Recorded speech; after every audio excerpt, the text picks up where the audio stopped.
소속함을 힘을 다해 전하세.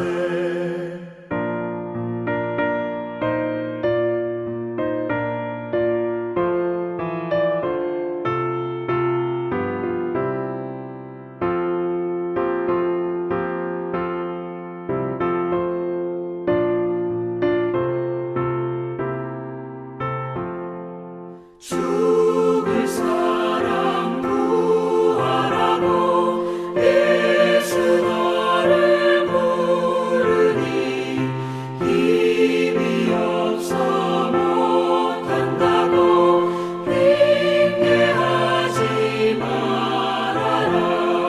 주가 주신 직분마다 항상 기뻐 지키고 부르실 때 대답할 말 나를 보내주소서.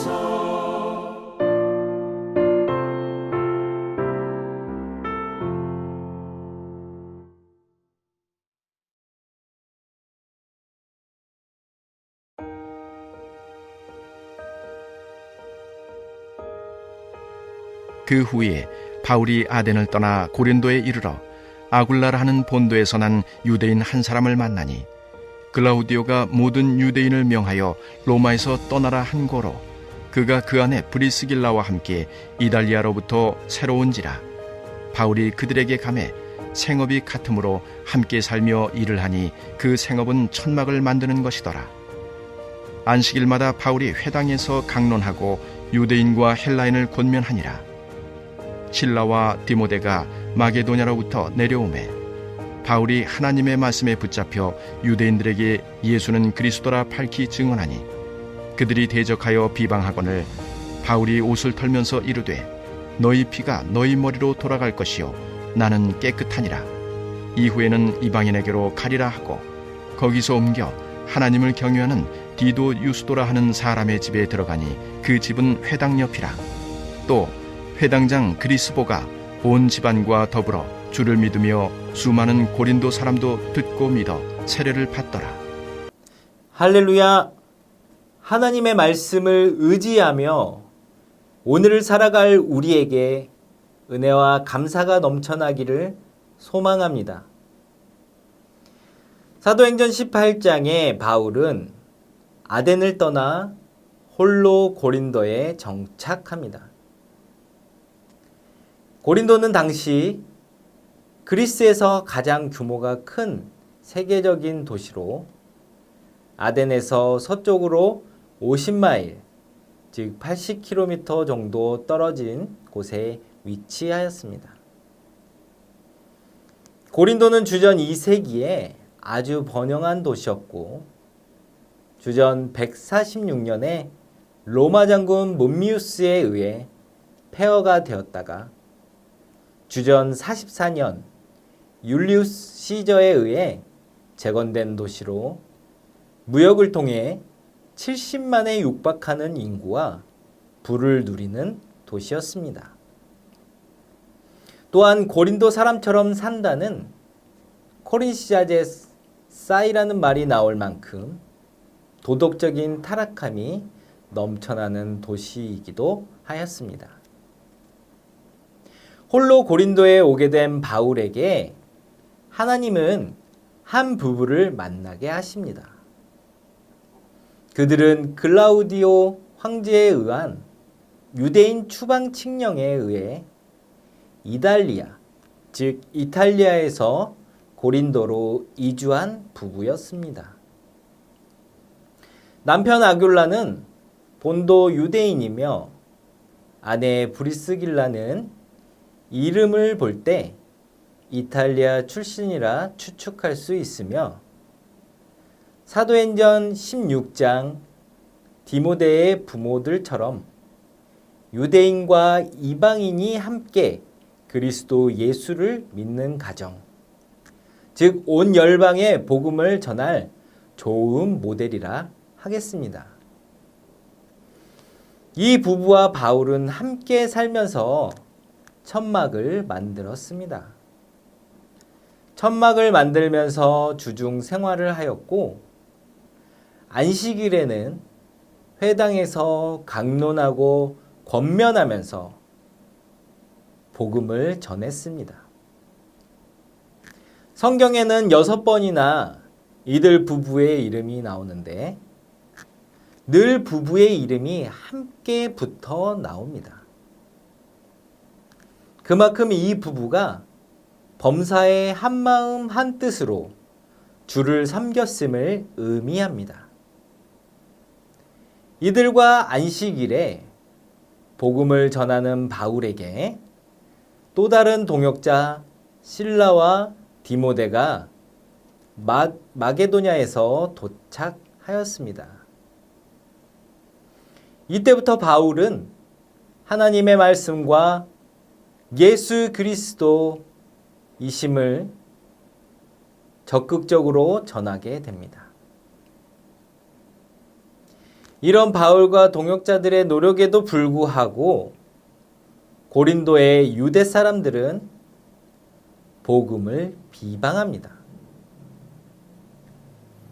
그런 그들에게 바울은 이제 복음을 받지 않는 책임은 믿지 않는 유대인들에게 있음을 선언하고 이방인 선교에 집중하겠다는 다짐을 하게 됩니다.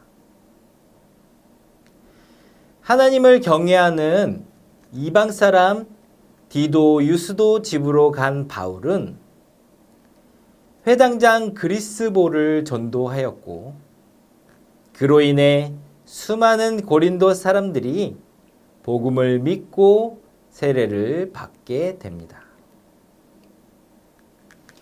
사랑하는 성도 여러분, 오늘 본문을 통해 우리는 다음과 같은 교훈을 얻을 수 있습니다.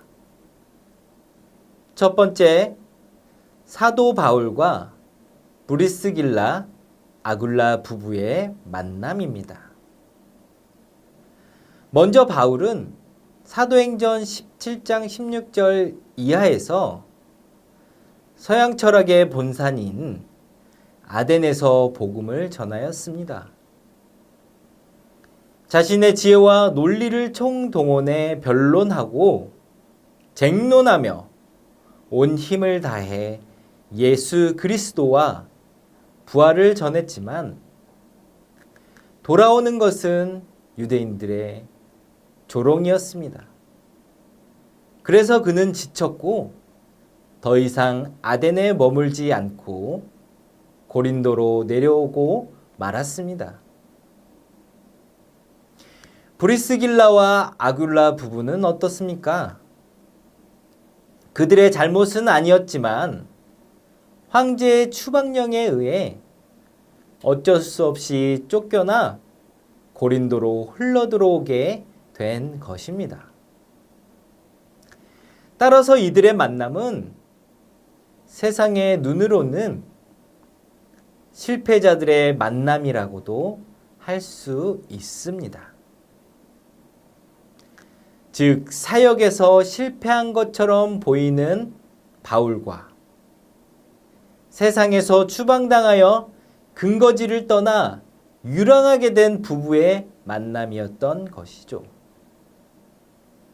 그러나 세상의 눈으로 볼 때 일시적으로 실패한 듯한 이들을 하나님은 고린도에서 만나게 하셨고 바울과 이 부부는 고린도 교회를 세워 서방 선교의 든든한 기지를 세우는 업적을 이루어내게 하셨습니다. 따라서 우리는 이들의 만남을 보면서 하나님 안에서의 실패란 실패가 아니라 오히려 더 큰 영광과 성공의 시작임을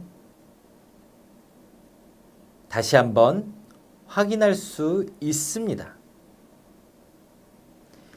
때문에 오늘날 우리 역시 말씀대로 말씀에 따라 충실하게 살아가고 있다면 그 어떤 실패나 고난도 두려워할 필요가 없다 하겠습니다. 우리의 하나님은 건축자들이 버린 돌을 모퉁이 돌로 세워 세상을 놀라게 하십니다. 하나님은 세상과 다르게 당신들의 백성을 크신 팔로 감싸고 인도하심으로 더 큰 기적과 이적을 주심으로 홀로 영광 받으시는 분이기 때문입니다. 두 번째 교훈은 문제 안에서 더 큰 해결책을 주신다는 것입니다. 아직까지 바울은 회당 중심으로 복음을 전하였습니다. 그렇기 때문에 유대인들과 많은 논쟁을 벌였습니다. 이런 입장에서 보면 바울에게 유대인 회당은 복음을 전할 중요한 장소였다기보다는 사람만 많은 복음을 전하는데 방해가 되는 문제의 장소였다 하겠습니다. 그런데 그들을 떠나 이방인에게 간다 외친 바울은 하나님을 경외하는 디도 유스도 집에 거하게 되었습니다. 여러분도 잘 아시는 바 그의 집은 회당 옆이었습니다. 바울 입장에서는 문제를 피해 찾아간 곳이 문제 주변이라 하겠습니다. 그리고 바울은 그곳에서 놀라운 경험을 하게 됩니다. 바로 회당장 그리스보가 식구들과 더불어 주를 믿고 세례를 받게 되었습니다. 여러분, 회당장은 누구입니까? 그는 유대교 내에서 다른 사람들에게 거대한 영향력을 미칠 수 있는 사람이었습니다. 그의 말과 행동 하나하나에 따라 많은 유대인들의 입장이 달라질 수도 있었습니다. 그러한 회당장 중 하나인 그리스보가 회심하였으니 그를 따르던, 그를 알던 유대인들의 마음이 얼마나 흔들렸겠습니까? 모르긴 해도 고린도에 거주하던 많은 유대인들이 그리스보를 쫓아 회심하였을 것입니다. 이는 우리에게 문제 안에서 문제보다 더 큰 해결책을 주시는 하나님의 은혜를 체험한다 하겠습니다. 주님을 예배하는, 주님께 기도하는 믿음의 여정 가운데 발생하는 많은 문제들은 그 안에 이미 하나님이 준비하신 해결책이 있고 문제보다 더 큰 은혜가 그 안에 있다 하겠습니다. 사랑하는 성도 여러분, 오늘 말씀을 통해 우리의 믿음의 여정에는 반드시 하나님께서 준비하신 조력자 또는 동력자가 있음을 잊지 마시기 바랍니다. 준비된 동역자와 함께 걷는 믿음의 길은 하나님의 영광을 체험하며 감사가 넘치는 여정입니다. 또한 이 여정에서 우리를 걸려 넘어지게 하는 문제를 하나님은 더 큰 해결책으로 우리에게 보여주시고 이끄신다는 사실을 잊지 마시기 바랍니다. 이 교훈들을 기억하시고 주님 보내주시는 신앙의 동역자를 찾는 여러분 되시길 바랍니다. 더 나아가 여러분이 누군가에게 아름다운 동역자가 되시기를 소망합니다.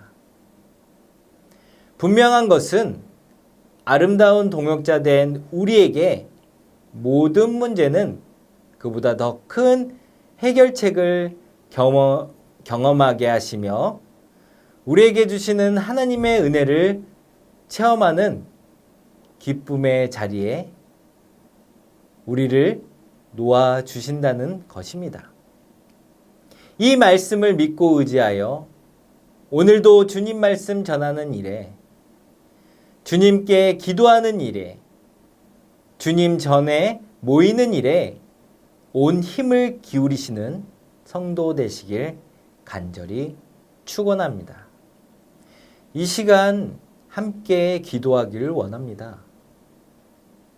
주님을 전하는 곳에 아름다운 동역자가 되어 예배의 자리에서 기도로 준비하여 믿음의 여정을 잘 감당하는 성령 충만한 성도, 그리고 문제 안에 더 큰 해결책을 주실 은혜를 믿는 성도 되게 하옵소서.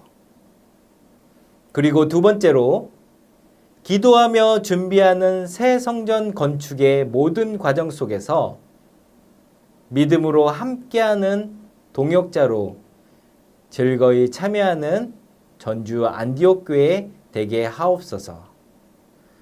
다 같이 기도합니다.